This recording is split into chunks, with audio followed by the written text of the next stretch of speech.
Hello out there, my name is Laolu Akonde and you are on to Inside Sources.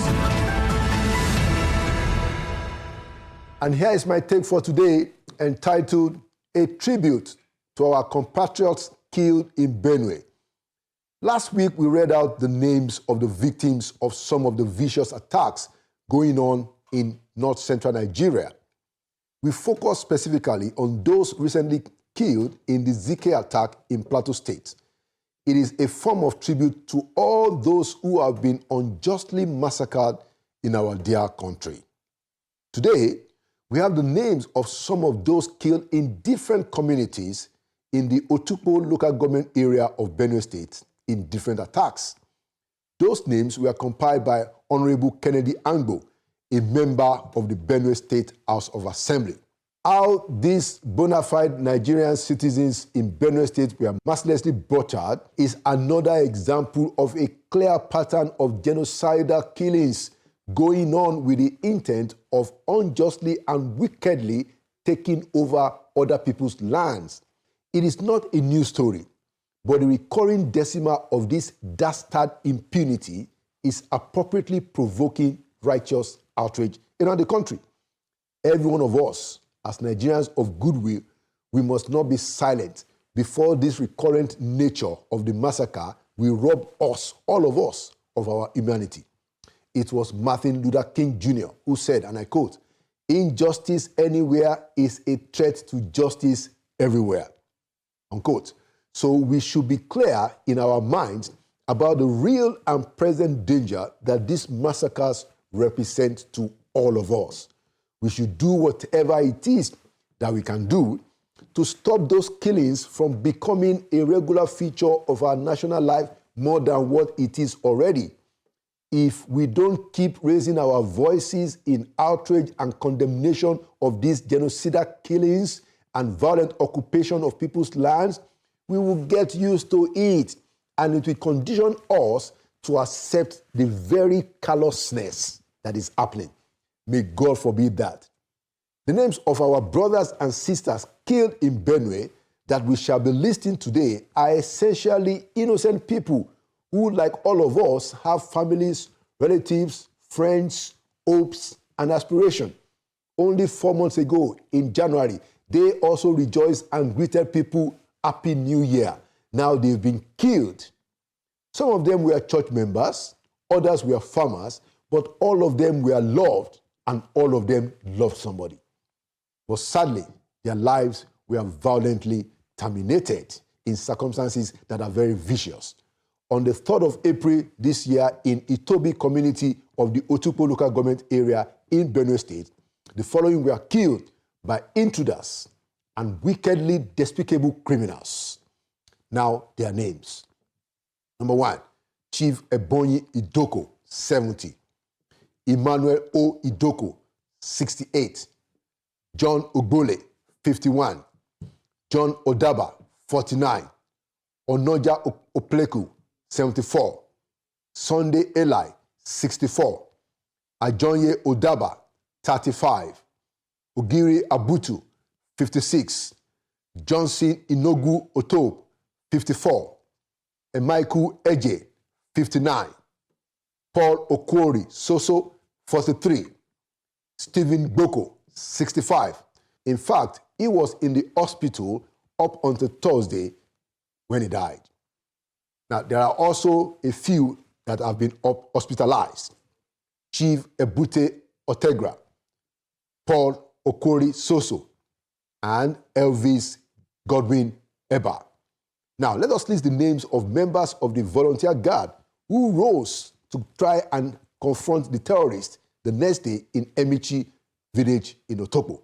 1, Justice Eric Akatu, age 29, dead. 2, Hada Omakwe, age 36, still missing. Also on March 31, there was an attack on Asa village in the same local government, and the following were killed. Number 1, Mrs. Felicia Ochigo, age 41. Chief Akatu Austin Onche, 66.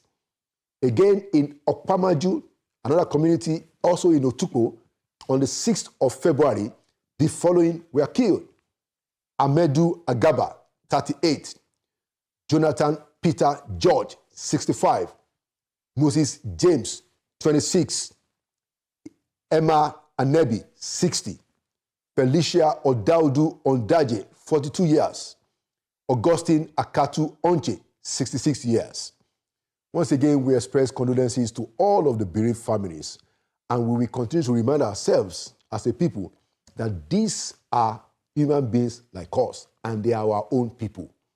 And we pray for the mercies of God on Nigeria.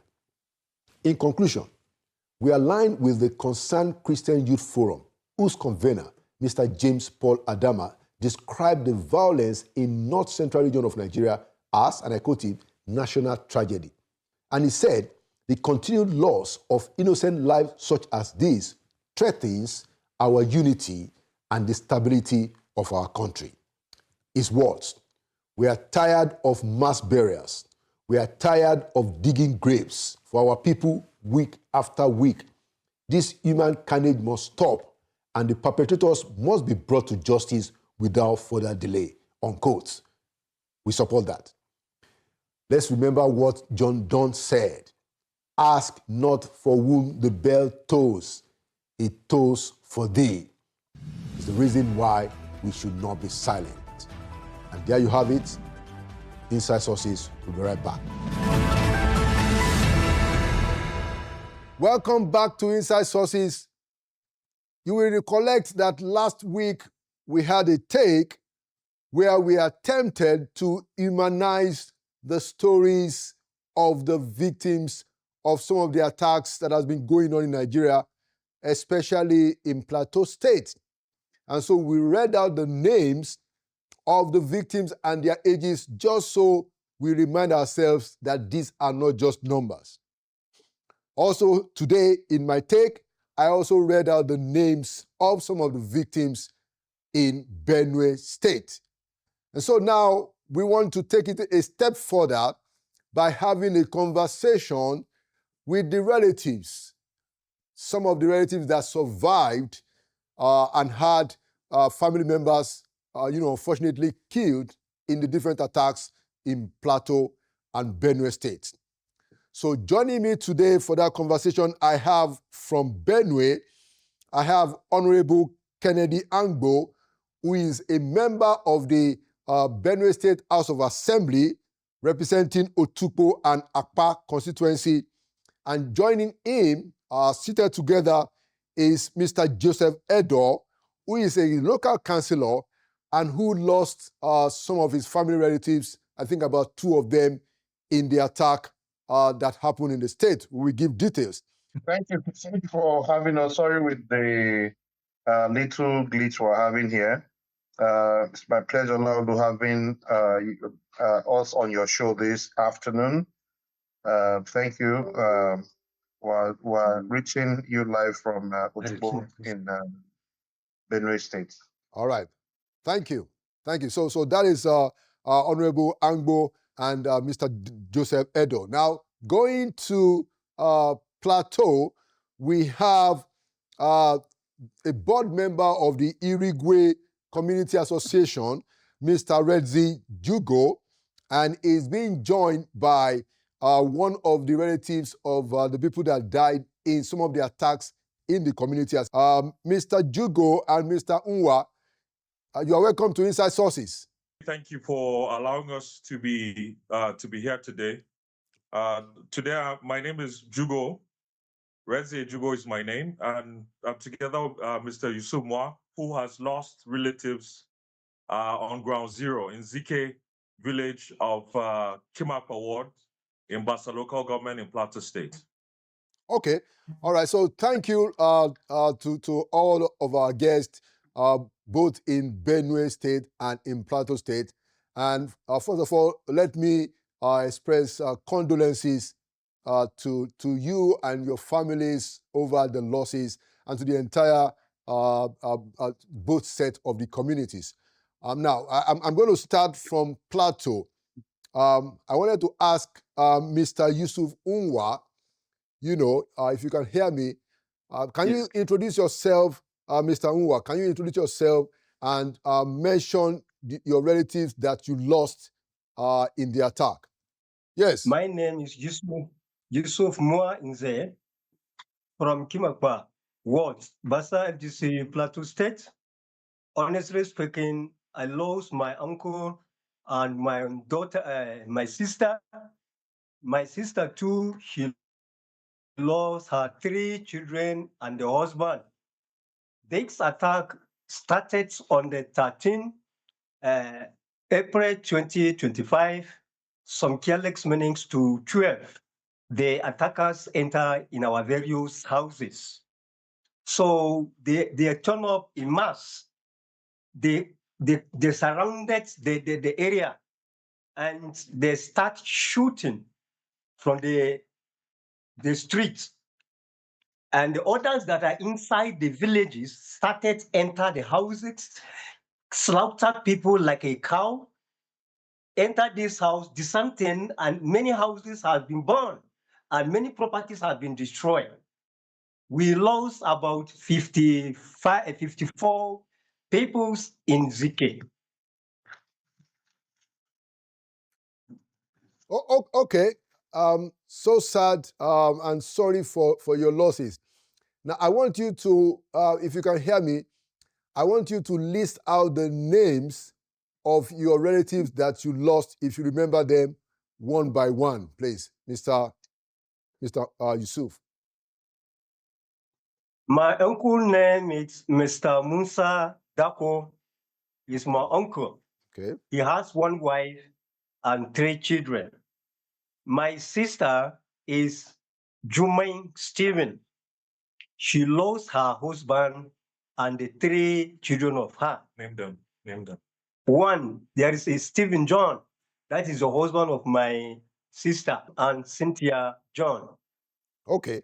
All right. These are the names of my relatives. Yes. Okay. So can you tell us about Musa Dako? You know, who was the first name that you mentioned? Musa Dako, is that your uncle? Is that your uncle? Yes, sir. Okay, tell us about him. What kind of a person was he? What was his occupation? He's a farmer, sir. Okay. He's a farmer and he don't have anything. And he has family that he's feeding them. So do you know what plans he had for his family? Please, do you know what kind of plans did he have for his family, you know, including those who are in school? What kind of plans did he have for them? Their plan is that when they further their education, when they get their results, they'll further. When after graduating either university, any tertiary institution, at the end of the day, when they get a job, they can feed the rest of the family that the father have left. So sad. Now, so Mr. Dako had 10 children. Yes, sir. So those 10 children, was any of them involved in this attack? No. Okay. It is only him alone. It's only him alone. The oldest of his children, how old would the oldest be? The first son is 36 years. Okay. The first son is 36 years. All right. I mean, thank you so much. Yes. We wanted to know these people better, just so Nigerians we get the message, you know, including our governments, that these are human beings who had lives, they had families, and they have aspiration. Thank you so much, you know, Mr. Yusuf Unwa. Let's go right now to Mr. Jugo. Mr. Jugo. Yes. Mr. Jugo, yeah. So let's still stay in Plateau. Mr. Jugo, can you tell us how is the community taking the situation? You know, this merciless killings and, you know, terminating the lives of people in this kind of way. How is the community taking care of it? I know that you are a member of the board of the community association in Uruguay. Mr. Jugo. Well, thank you for the opportunity. And one of the reasons why we appreciate forums like this is because we believe that even one person is one person too much. Yes. From 2001 till date, we're talking about not less than 1,120-something individuals that have been killed In your community alone? Yes. Yes, they're a community. Wow. And it is very tiring, because if you look back, there has been a lot of killings and there's been a lot of conversations that have been ongoing, but it would seem to us that we have been neglected to the backwoods of time and chance. Nobody seemed to really care about what happens in Irigwe land. Nobody really seemed to care about what happens in Plateau State, because we are not mainstream. We feel as if because politically we might not be there yet, and we're disadvantaged, whatever happens out there, nobody really cares. You see the gory pictures. Did you see the little kids that had their head macheted? All they wanted to do was to sleep and wake up and go to the local primary schools around the neighborhood. And they were assailed in the middle of the night, and now they are no more. All their dreams have been cut short. So the people are not happy. We've been having this conversation for so long. You need to also know that as early as yesterday, 2 more people were killed, ambushed, and killed. This is a recurring decimal for so long. And it needs to come to a halt. And like we've said time and time again, what is it that we haven't done? Listen, I felt very sad to hear government officials and even at a different sister station, people like presidential aides that have said that this was a communal thing. This is a massacre. This is a genocide of sorts. And it is not a communal thing. I have been the Irigwe Youth Movement legal advisor for so long. I'm also a board member of the IDA Irigwe Development Association. And I cannot count to you the number of peace conversations we have had with our former neighbors who left us and then started to assail us. We know these individuals. Some of the individuals that have come back, we know them by name. And it is not a thing it is not a matter of speculation. So I beg that the first thing that the community out there needs to do is to ensure that they give respect to those who have died by not calling this a communal clash, because it is not. It is a genocide. Our people are being preyed upon. We have very lush greenery. We have very fertile grounds out there. People are decided to terrorize us and to take away our lands. And that is what is going on. It is no more, no less. And we're saying very clearly that if the personnel, the security architecture is unable to take care of our people, then probably we need to give credence, or we need to activate the Arms Act, so that you can train people not outside of the security apparatus, but like a civilian JTF, so that our people are not attacked in the middle of the night, and then with their bows and arrows, when they want to go for self-defense, people are then arrested for holding, a stick or a bow or an arrow, and then taken to Abuja, while the real perpetrators that are sometimes found with more greater armaments are left walking freely in the place. It is not balanced. The warfare is not balanced at all. And that is why we say very clearly that there is an assault on our people, and we're depleting by the day. People are leaving their farmlands. The food security is at an all-high detrimental place in our lives today. And we need to be able to see the federal government do the best under the circumstances. Thank you. Thank you so much, Mr. Jugo. And thank you for expressing those very important views. One of the reasons why we are doing this is to call attention to this situation in a very unique way, trying to immunize, the victims, because they are among us, they are like us. And also trying to get some of our leaders outside of the political, circles to speak up. Mr. Dako and some of them are Christians. We want the Christian leaders to also speak up consistently, so that together we can raise our voices and terminate this vicious attack and this injustice, that the communities are suffering. Thank you so much for your contribution, Mr. Jugo, and thank you, Mr. Yusuf Umwa.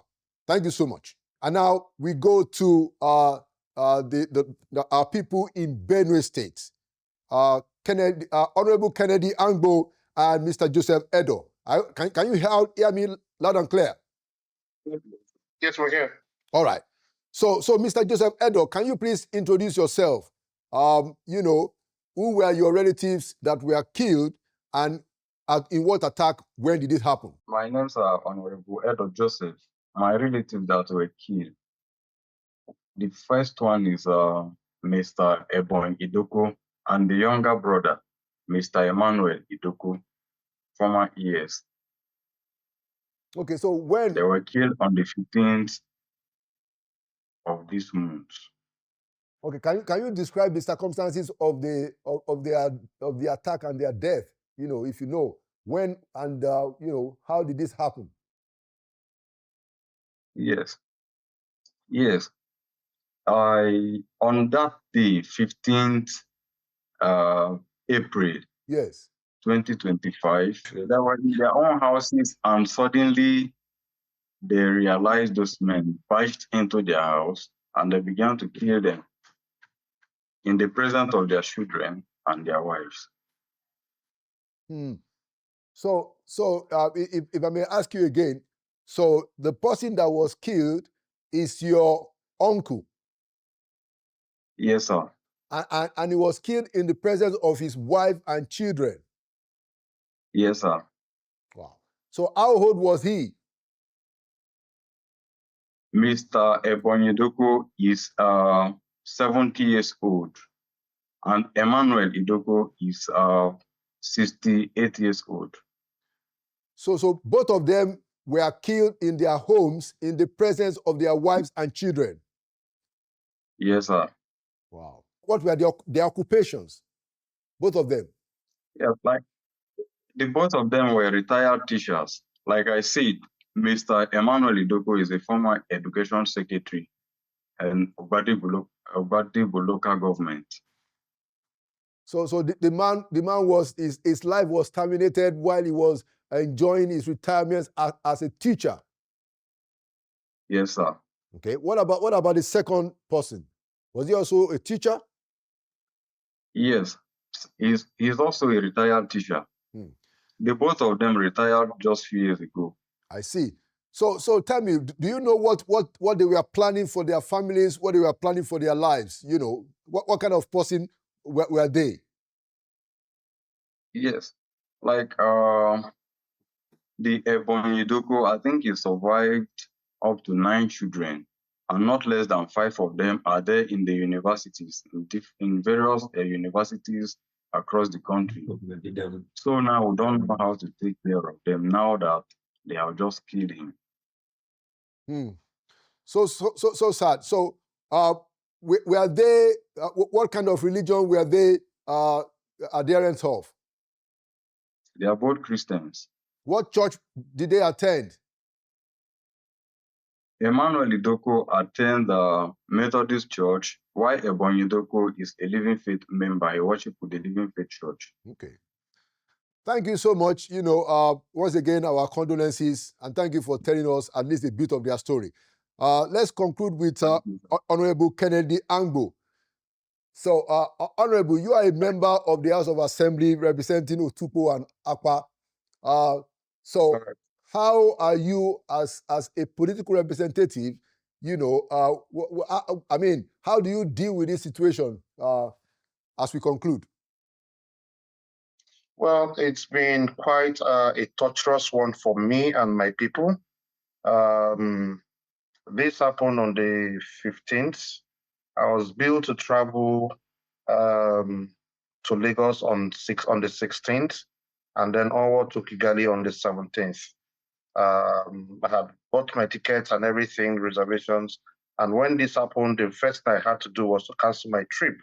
And I of course, remember the night before that, I was on TVC. The morning before I left Abuja for the village, I was on channels, your TV station, for the morning show. And soon after that, I drove straight to the village to see my constituent, my people who have been hacked down untimely, unjustly, unprovoked. And it's not anything that you would wish to experience. A community that's once a bubbling community, right now is a ghost of itself. If you go to Tubi right now, you would not be able to count up to 100 people. There's a community where you have between 1,500 to over 2,000 people. Industrious people. Also important to mention that there are federal presence there. That's where you have the federal dam, water of the dam, the multipurpose dam by the Ministry of Water Resources. That project is multi-billion naira project. You have the Federal University also around that axis. That's the Federal University of Science, Health Sciences. You have the Agri Research Institute there. You have the silos there. You have so many projects there that are federal government presence and also the state. And so to also experience this kind of thing is quite quite pathetic. Also to mention, my older brother was in that same community the day this happened with his family. His family had just returned just for the holiday to go and pay him a visit because he's farming heavily there. And then imagine your children who their first visit to their village, this is what they were running into. Wow. And so the trauma that they're going to experience the rest of their lives. I wouldn't be shocked if some of them will say they're not coming back to the village again because it's quite traumatic. The first daughter actually narrated a story to me that she went to the stream to fetch water, and then she started hearing gunshots.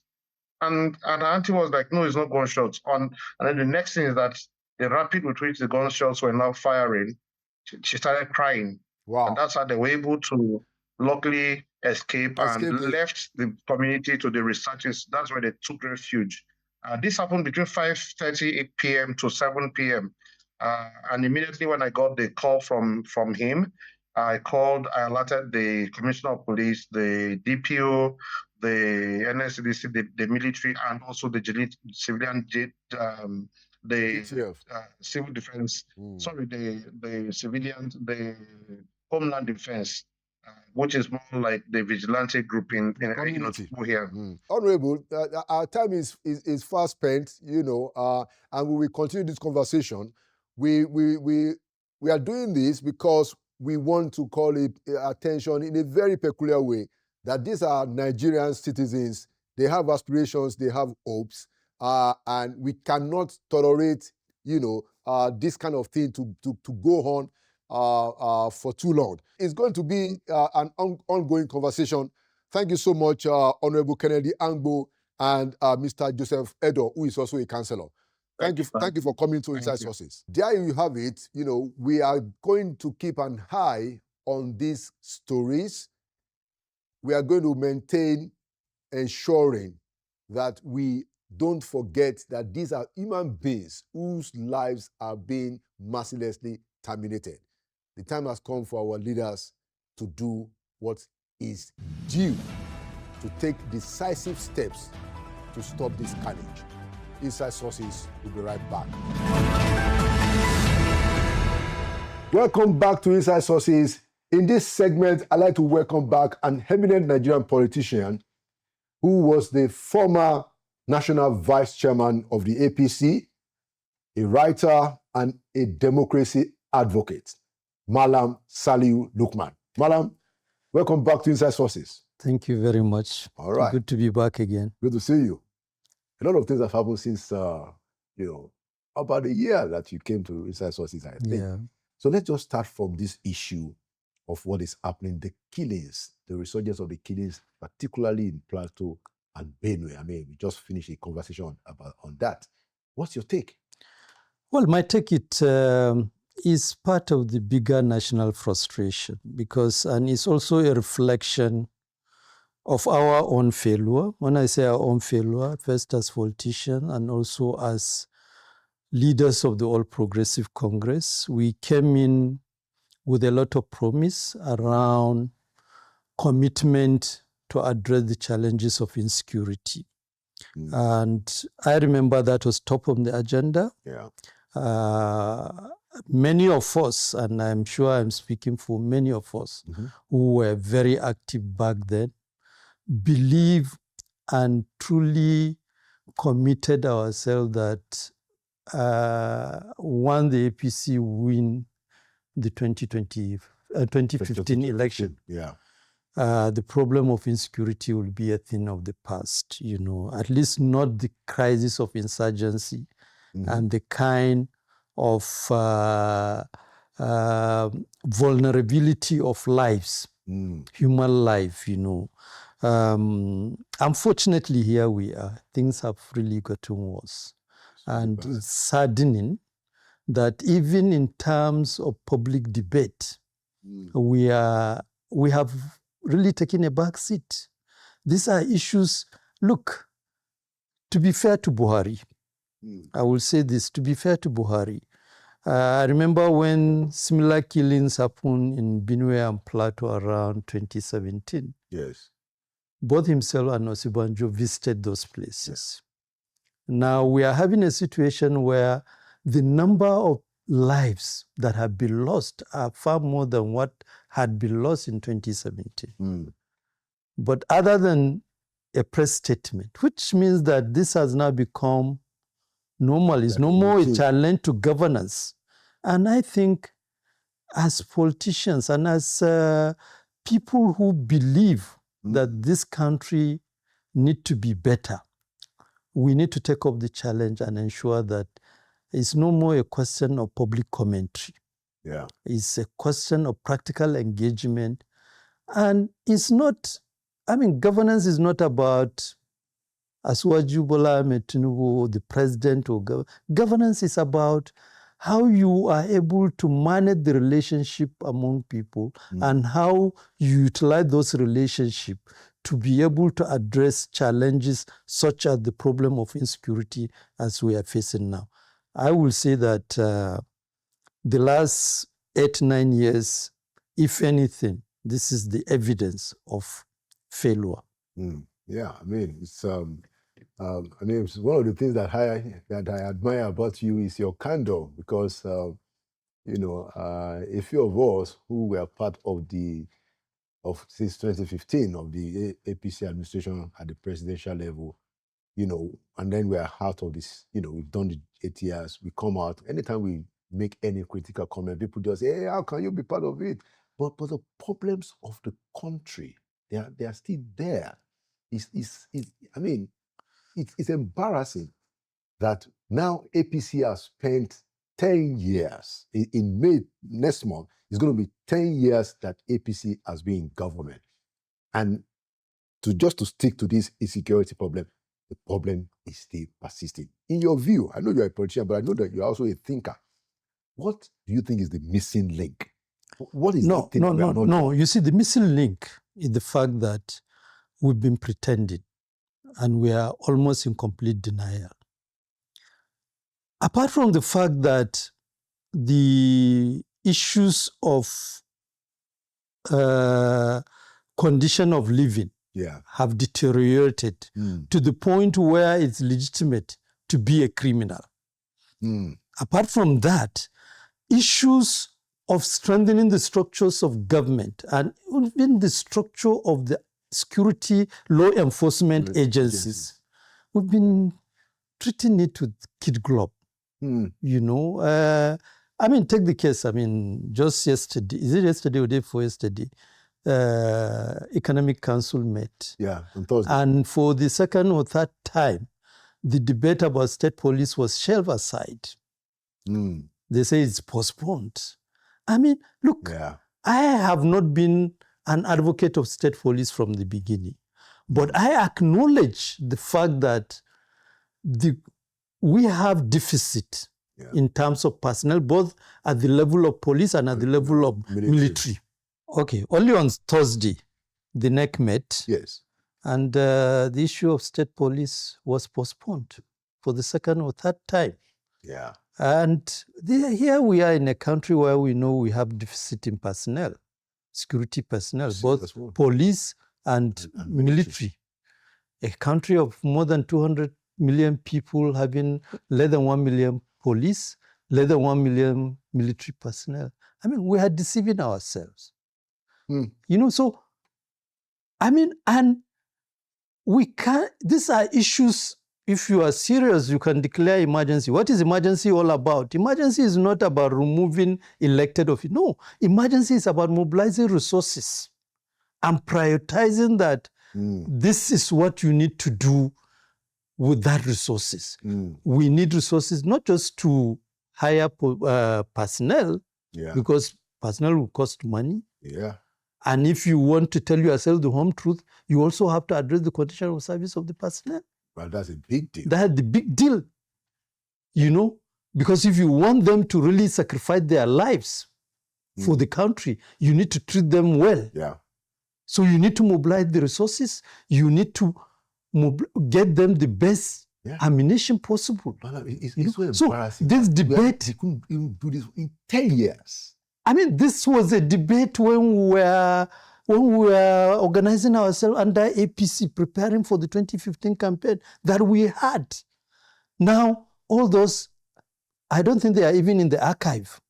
They have been shelved aside. And you can see, and this is part of my shock. I had tremendous respect for Asuwaju. I am one of those who admit, yes, Buhari has failed. But I was confident with Asuwaju, we are going to correct the errors of Buhari. But what has happened is that Asuwaju has made Buhari a hero all of a sudden. Wow. And until we address the challenge whereby leaders appreciate and could have some sense of disappointment when they let people down. Because that is the experience we are having now under APC. And I am saying so with every sense of responsibility. Yeah. I'm saying so with every sense. And which take me to the next point, which is that, yes, we are organizing a coalition. And my message to all our leaders is that it will be much more traumatic if, having gone through APC and failed, we now organize another coalition that will become business as usual, which is why this initial negotiation, we are really engaging ourselves. I mean, the foundation issues, we are not dismissing, and luckily enough, we don't have anybody with the kind of towering profile like former President Buhari, who will intimidate us with some electoral indispensability. So we really have to, we owe it to Nigeria. And I'm telling Nigerians that, look, it is possible to fix this country in our lifetime. And we must commit ourselves. We should forget, yes, all of us are human beings. We have our own shortcomings. Yes, Buhari, Asuwaju, APC may have failed us. But it does not mean Nigerians as a people. Yes, we may have contributed in one way or the other, but we can tighten our belt and hit the road again. And be sincere to ourselves. We must never be in denial, which is why the whole question, where did we get it in APC wrong, has to be addressed. And my answer to that is that we got it wrong because we sacrificed the party. Because it's the party that in the first place will have held public elected officials accountable. Now, the first thing that happened after 2015 is that we moved to a situation where APC almost begin to gradually move in the direction of PDP. Elected representatives become like the landlords. They now send their surrogates to hold leadership position in the party. And then the capacity of party leaders to now, that is how we ended up with a situation where we produce emperors. The president is the leader, the governors are leaders in their state, And whatever they do, right or wrong, people will celebrate it. Even the party structures, and this is not just Exactly. a problem. The Which party is- structures seem which to is- have which- crumbled. Which is part of the issue we are telling ourselves in negotiating the coalition. That the starting point, the party structure must be strong enough. We must deploy the first 11 into the party leadership. Okay, all right. So let's talk about, since we've already gone to the issue of the opposition and stuff. So my view, Malam, so far is that the opposition generally has become very weak. And I'll give you an example. I thought that when the president declared the state of emergency in Rivers State, of course, the Constitution gives him the power to declare a state of emergency, but I don't think the Constitution gives him the powers to suspend a sitting governor or to suspend members of the House of Assembly. I thought that was a great opportunity for opposition members in the National Assembly.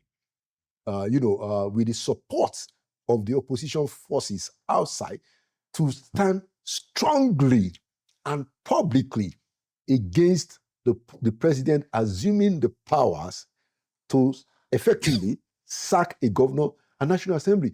Malam, that did not happen. So it tells you that these people, do they understand what opposition is all about? They didn't. But to be fair to some few people, about 3 of them in the Senate who walk out. Yeah, the senators, Seriake, Tambua, yeah. And, I think that is the third one, but 3. Abaribe. Apart from those 3, and in the House of Reps, to be fair to the guy who stood and raised question about the quorum. For me, what has happened confirm the point I have made that we don't have parties. None of the parties has convened any of its organ meeting. No. None. In fact, all of them don't even have the organs. I mean, PDP, the closest they came to was when they went to Ibadan, the governors, which is not an organ of the party. Yeah, it's just an association of governors. It's just an association of governors. So, look, we are having a major crisis. And when people read the fear of the possibility of a one-party state, my response, you are even assuming APC itself is a party. That's interesting. The truth is that APC itself, as it is in its own current makeup, is not a party. It's not a party. All that is happening in APC is that because they have the control, the federal government, so they are able to, when there is an election, to rally around and say, okay, this is their candidate. And on the basis of that, say they are campaigning. Is that what party is all about? That's not what party is all about. Interesting. So my argument in terms of rebuilding the democracy itself, right. If we are going to be fair to Nigerians and do the right thing, the first thing, we must produce at least one party that is organized as a political party. What will compel that? With the experience that we've had of even PDP, which is the oldest, look at what is happening with PDP, and then the point is there is nothing that can compel it better than the commitment of people who are organizing it. If the commitment is reduced to just winning election, defeating APC and Aswaju, then we have lost it. Absolutely. And for me, this is where we must tell everybody, we are engaged in almost like a live project. Yes, 2027 is the main focus for now. I mean, the short-term focus. Yeah. But part of the bigger work is post-2027. And it's at 2 levels. We must tell ourselves the home truth.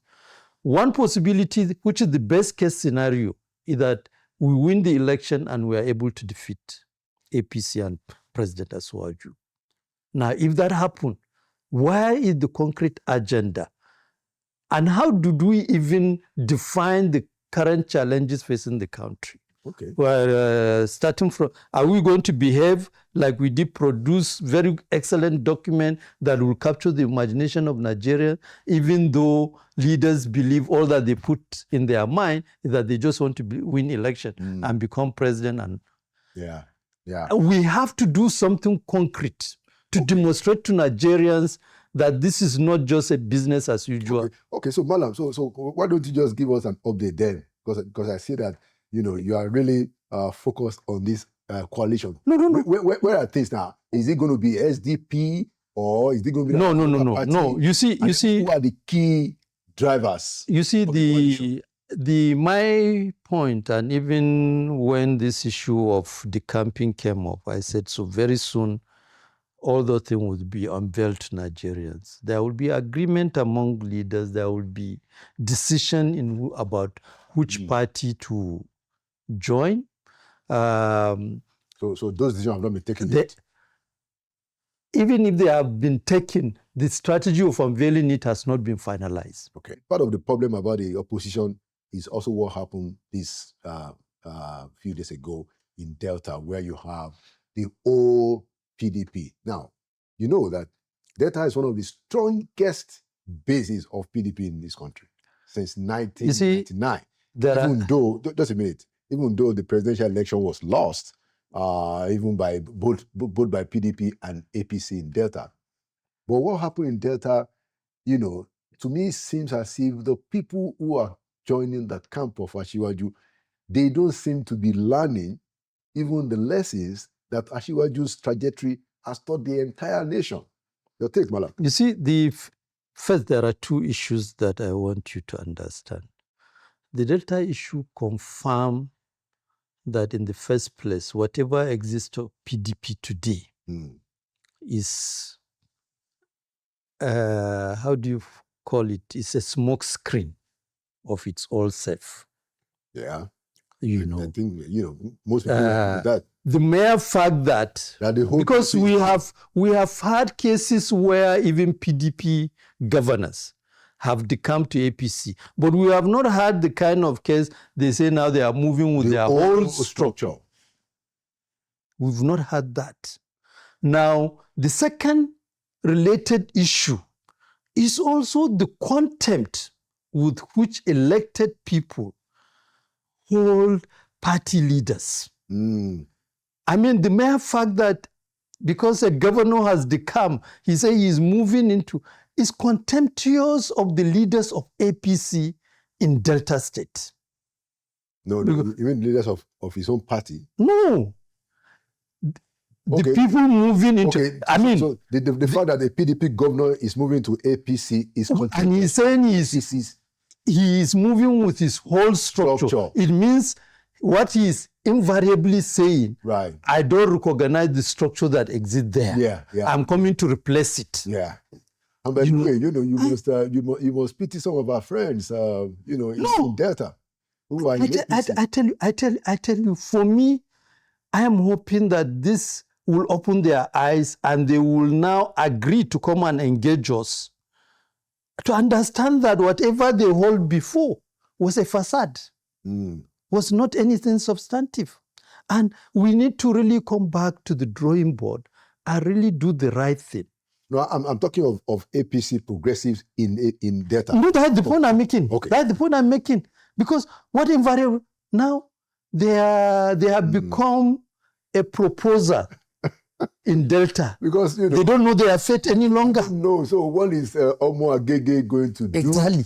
Where Festus Keyamo is in government, no, you can see he is deceiving himself, celebrating, saying, but I wish them good luck. Yeah. Yeah, so it's quite, that is at that level. But right. the other issue which we must address is that look.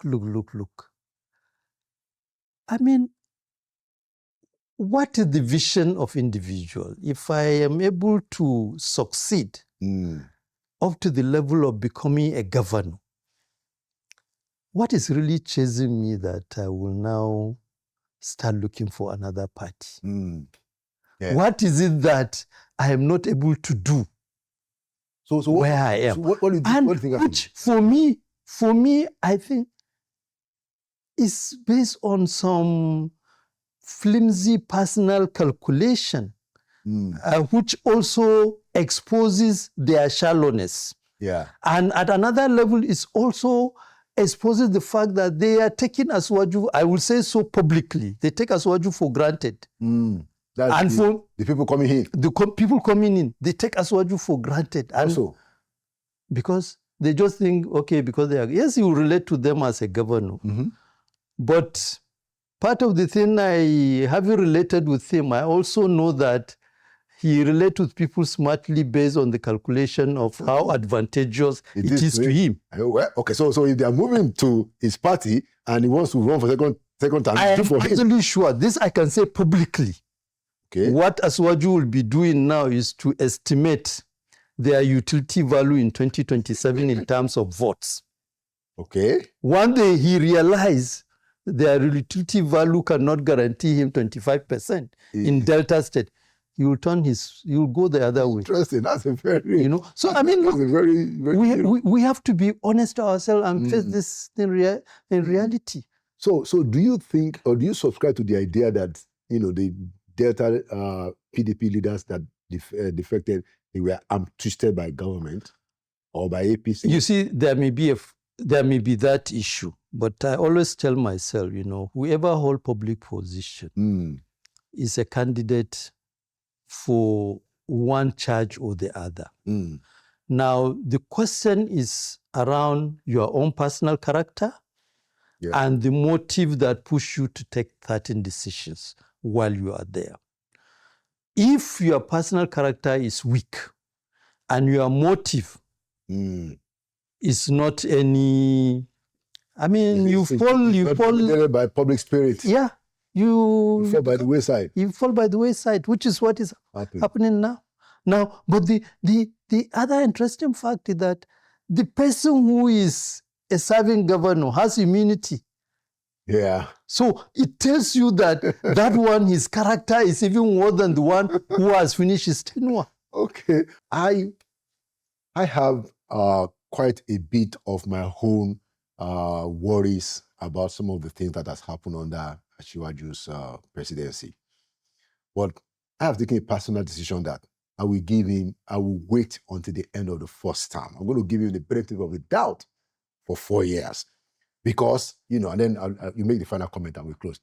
Because I think that he still has enough time to fix this thing.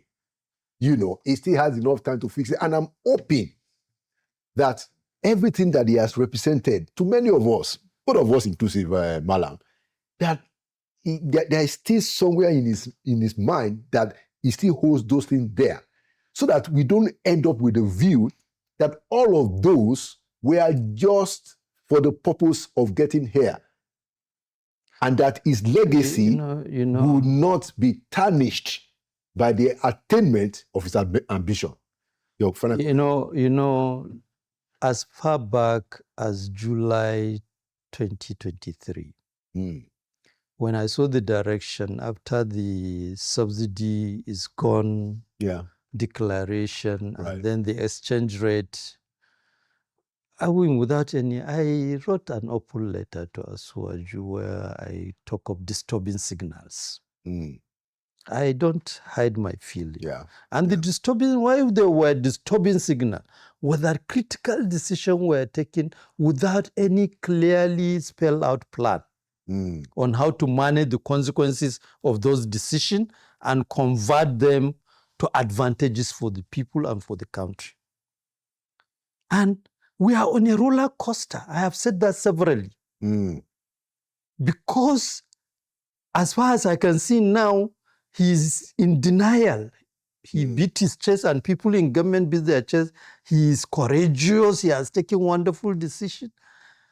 What is wonderful decision about withdrawing subsidy and floating the exchange rate without a clearly visible economic plan that will guarantee production activity in the country and ensure that people are earning better livelihood? Now, for me, I waited up to around July last year, before I declare that no. Because I found out that he has insulated himself. Even within the party, nobody is having access to him. And that is not the kind of progressive leader I thought he is. And by my own estimation, I have said so several times, that was not the way he ran Lagos. Certainly. I have said that several times. Certainly. Now, for you to even expect anything wonderful to happen before May 2027, I will say you are a dreamer. I will wish you luck in your dream.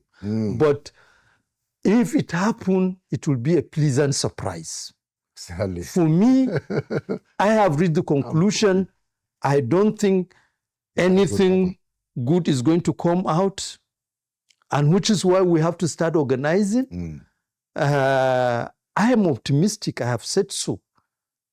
This country can be fixed in our lifetime. And I pray to God and that's what to give us the strength and the courage to engage our leaders. Our leaders are human beings. Absolutely. My argument, which drive me to keep engaging leaders, is that being human, they also need support. They need people to guide them. They need strong guidance. If left alone, they'll continue to make the same mistakes. Absolutely. That's makes a lot of sense. Thank you so much. Thank you. Malam, and thank you for your forthrightness, for a politician, and most people don't know that you've been in the democracy trenches, for at least 3 decades now. And I'm just believing that we will fix this country. That's the only thing that many of us have left to get on. God will help us. Thank you for coming and thank you for your service. Thank you very much. Thank you so much. And there you have it, another edition of Inside Sources. Like we always say, Nigeria will prevail. It means that Nigeria will win because we will not relent to push the important issues. Thank you for watching. My name is Laolu Akonde, and by the grace of God, I'll see you at the next edition.